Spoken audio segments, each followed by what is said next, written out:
આજે જે મેનેજમેન્ટ જોડાઈ રહ્યા છે CSB બેંકના મેનેજમેન્ટ છે, કંપનીના MD અને CEO CVR રાજેન્દ્રન જોડાઈ ચૂક્યા છે આપણી સાથે રિઝલ્ટ્સની ઉપર વાતચીત કરવા માટે. Hi sir, thanks very much for joining in. Very warm afternoon to you. Let me start with the overall scenario for this quarter. How has it been? And the way we are witnessing the numbers, the asset quality has been improving on a better side. With the trajectory, how would that be panning out for next quarter as well? Can we start with some of the highlights for this quarter?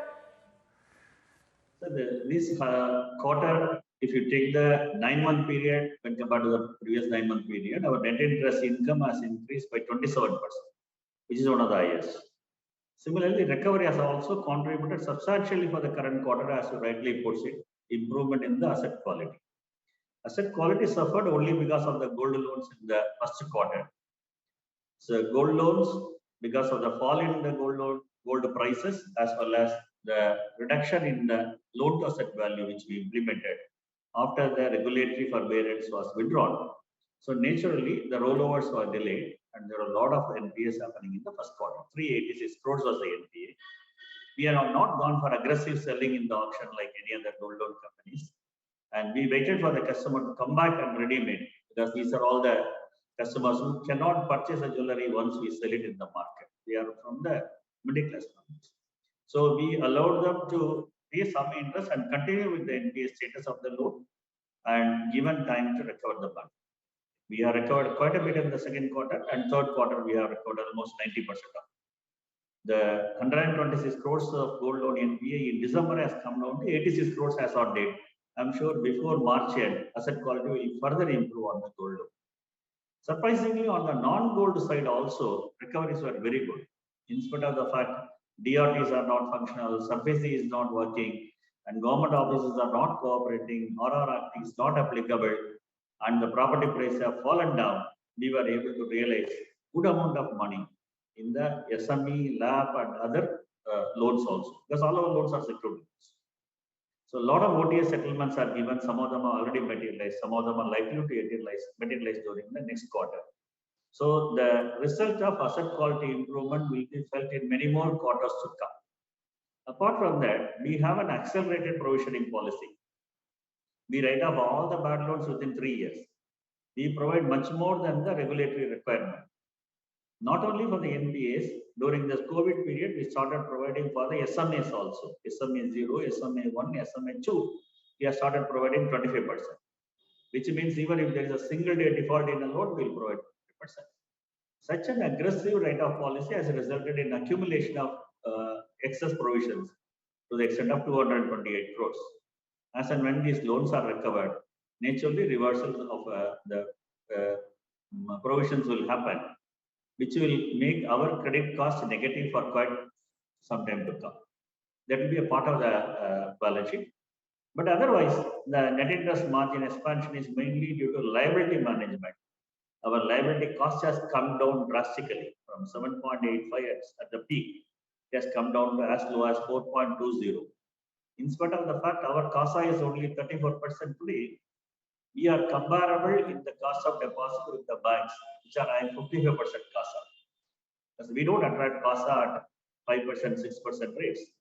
Similarly, we don't offer high rates on the bulk deposits. Our bulk deposit proportion is also less. So this has helped us to create a strong liability portfolio with lower cost.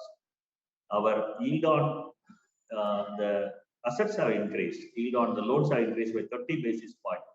The cost of deposit has come down by 74 basis points, resulting in a net interest margin of 5.47%, which is one of the highest in the industry today. So with that margin expansion and a reasonable amount of volume growth, we were able to achieve this profit. And this will be sustained for many more quarters to come. Okay, agreed, sir. Before we hop on to any other factors, I actually wanted to discuss two parameters in terms of corporate loan and the kind of loan that is in the retail segment. I mean, if we compare it year on year basis, corporate has recovered sharply, while quarter on quarter it's still a bit flat, while retail is still a bit shy of witnessing that recovery. Can you help me out with the trajectory that we will see for next quarter as well, and with the kind of similar scenario, I also wanted your take in terms of operational profit, because the way you already mentioned asset quality would be improving, and the kind of credit growth scenario that would be getting better with time. Help me out with these two numbers if you can, with the trajectory kind of scenario in next 1 to 2 quarters.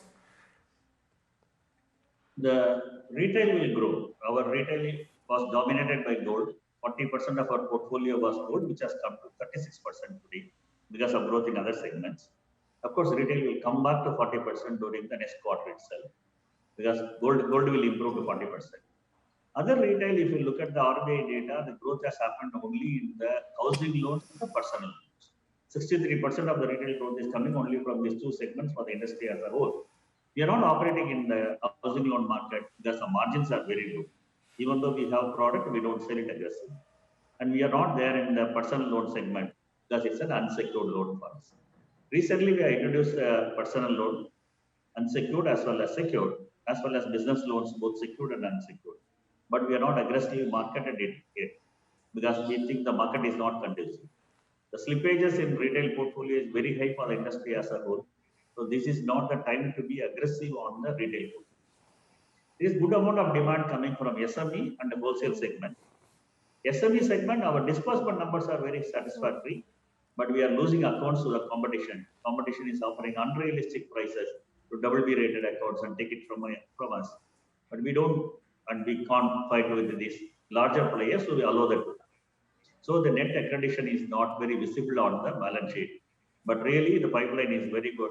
We are confident that we will get back. Even those accounts which we lost will come back to us once the right pricing happens in the market. Similarly, on the wholesale segment, there is good demand coming. We are dispersing quite a bit. And the rates are not very attractive because the liquidity is very high in the market. It is only a parking portfolio for us. We have a repricing option as well as call and put option in all the corporate loan schemes.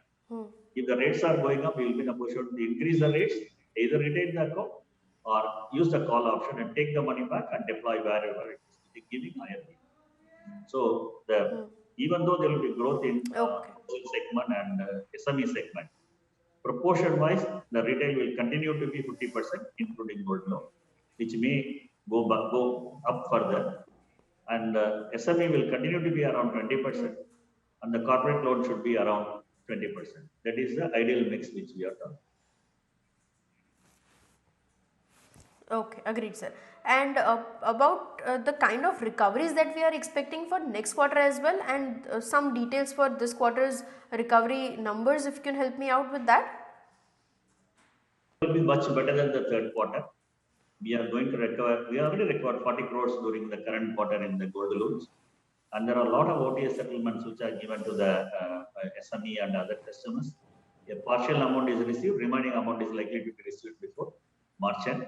And quite a few properties which are auctioned already, and except the initial money, the remaining money is yet to come, which is likely to come in this quarter. Taking all those things into consideration, our projected recovery for the fourth quarter will be much higher than the previous quarter. And that should also result in reversal of provision to a large extent. Similarly, SMA has also come down from 480 crores to 286 crores today, a drastic reduction. We expect there also stress is likely to come down, or SMAs will also go down.